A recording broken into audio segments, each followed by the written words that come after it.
அன்பு உறவுகளுக்கு வணக்கம். அன்பு மக்களே, இது ஒரு அரசியல் பதிவு அல்ல, மாறாக ஒரு விழிப்புணர்வு பதிவு. குறிப்பாக பெண் குழந்தைகளை வைத்திருக்கிற ஒவ்வொருவரும் பார்க்க வேண்டிய ஒரு பதிவு. கடந்த 4-5 நாட்களாக என்னுடைய மனதை போட்டு உறுத்தி கொண்ட ஒரு விடயத்தை உங்களோடு நான் மனம் விட்டு பேச வேண்டும் என்று ஆசிக்கிறேன். அதற்காகத்தான் இந்த பதிவு. எந்த அரசியல் கட்சியும் நம்ம குறித்து பேசவில்லை. ஆனாலும் இன்றைய ஆளுங்கட்சியில் இருக்கிறவர்கள் என்ன தவறு செய்கிறார்கள் அப்படிங்கிறத நம்ம சுட்டிக்காட்ட வேண்டும். குறிப்பாக அதை என்னுடைய காணொலியினுடைய கடைசியில நான் அதை செய்ய இருக்கிறேன். காணொலி முழுமையாக பாருங்கள். குறும்படங்கள்ல படிக்கும் பொழுது ஒரு கையில பைபிள், மறு கையில நியூஸ் பேப்பர். இந்த இரண்டையும் இணைத்து நீ பைபிளை படிக்கல அப்படின்னா பைபிள் படிப்பது வேஸ்ட்.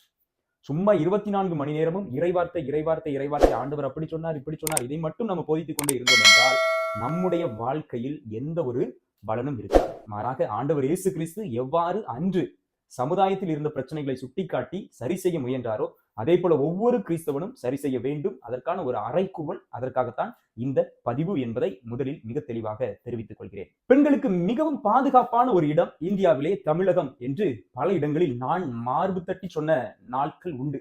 குறிப்பாக வட இந்தியாவில் டெல்லியில படிக்கும் போதாக இருந்தாலும் சரி, இப்பொழுது இங்கு அயல்நாட்டில் படித்துக் கொண்டிருக்கும் பொழுதும் சரி.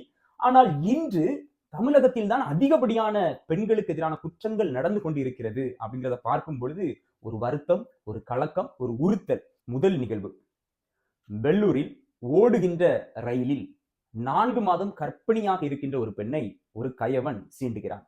அந்த பெண் அவனுக்கு உடன்படாததால் தள்ளிவிடுறான், கொலை பண்ண முயற்சிக்கிறான். கடைசியில என்ன நடந்துச்சு தெரியுமா? அந்த பெண்ணுக்கு பல காயங்களோடு அந்த வயிற்றில் இருந்த குழந்தை இப்பொழுது இறந்திருக்கிறது. இது எங்க நடக்கல, வேற எங்கேயும் நடக்கல, நம்முடைய தமிழகத்துல நடந்திருக்கிறது.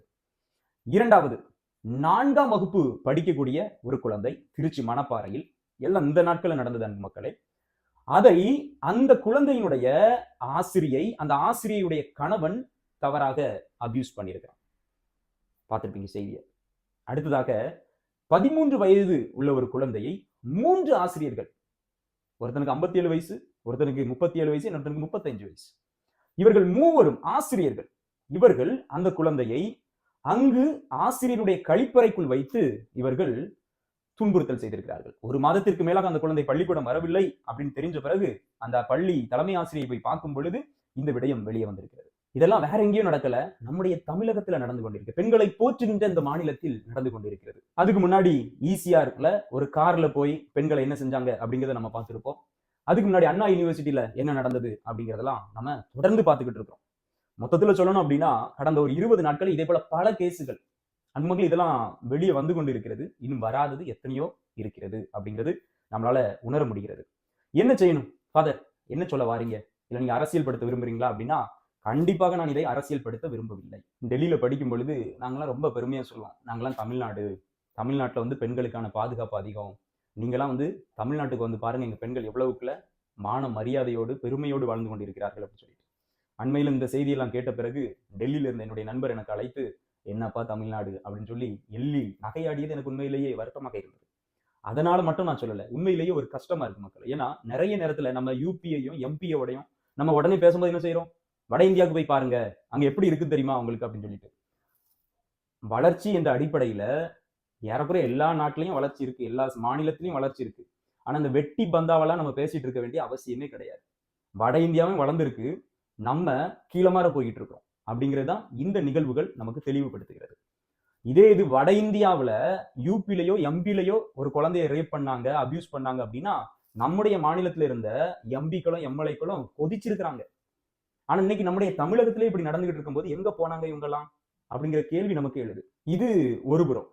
இன்னொரு புறம் என்ன தெரியுமா, கிறிஸ்தவ பள்ளிகள் இப்ப இது நடந்துச்சு அப்படின்னா இன்னொரு கட்சி ஓடி வந்து தூக்கி பிடிச்சிருப்பாங்க. இந்த கிறிஸ்தவ அந்நிய கைக்கூலிகள் இவங்களை விடக்கூடாது அப்படின்னு சொல்லிட்டு. அன்பு மக்களை, நான் சொல்ல வர்றது, யாரையுமே நீங்க நம்பாதுங்க. உங்களுடைய குழந்தைகளுக்கு முழு பொறுப்பு நீங்கள் மட்டும்தான். அரசியல்வாதிகளையும் அரசியல் கட்சிகளையும் நம்பி நாம் இருக்க வேண்டிய அவசியம் இல்லை. ஏன்னா ஒவ்வொரு கட்சிக்கும், சின்ன கட்சியில இருந்து பெரிய கட்சி வரைக்கும் எல்லாருக்குமே எது நடந்தாலும் அவர்களின் தேவைகளுக்காக அதை அரசியலாக்குவார்களே தவிர நமக்கான நீதி நேர்மையை அவங்கள் ஒரு நாளும் வாங்கி தரப்போவது கிடையாது. நல்லா கவனிங்க. நம்ம எதுக்கு எடுத்தாலும் இந்த பிரச்சனைகளை என்னத்தை சொல்லிக் கொடுப்போம் தெரியுமா? Good touch, bad touch. நான் கேட்கிறேன், ஏன் நம்ம குழந்தைகளை என்ன ஒருத்தையும் தொடணும்? அது ஆசிரியராக இருந்தாலும் சரி, எந்த பெரியவராக இருந்தாலும் சரி, ஏன் தொடணும்? இந்த வாரம் ஞாயிற்றுக்கிழமை திருப்பலி. காணிக்கை பவனியில குழந்தைங்க வராங்க. குழந்தையை தொட்டு ஆசீர்வதிக்கணும் நம்ம ஊருடைய நம்முடைய கலாச்சாரப்படி இல்லையா? ஆனா இங்க தொடாம தான் நீங்க ஆசீர்வாதம் பண்ணணும். இப்ப நம்முடைய குழந்தைகள் விரும்புறாங்க அல்லது நம்முடைய செட்டப் அப்படி இருக்குது அப்படின்னா ஓகே.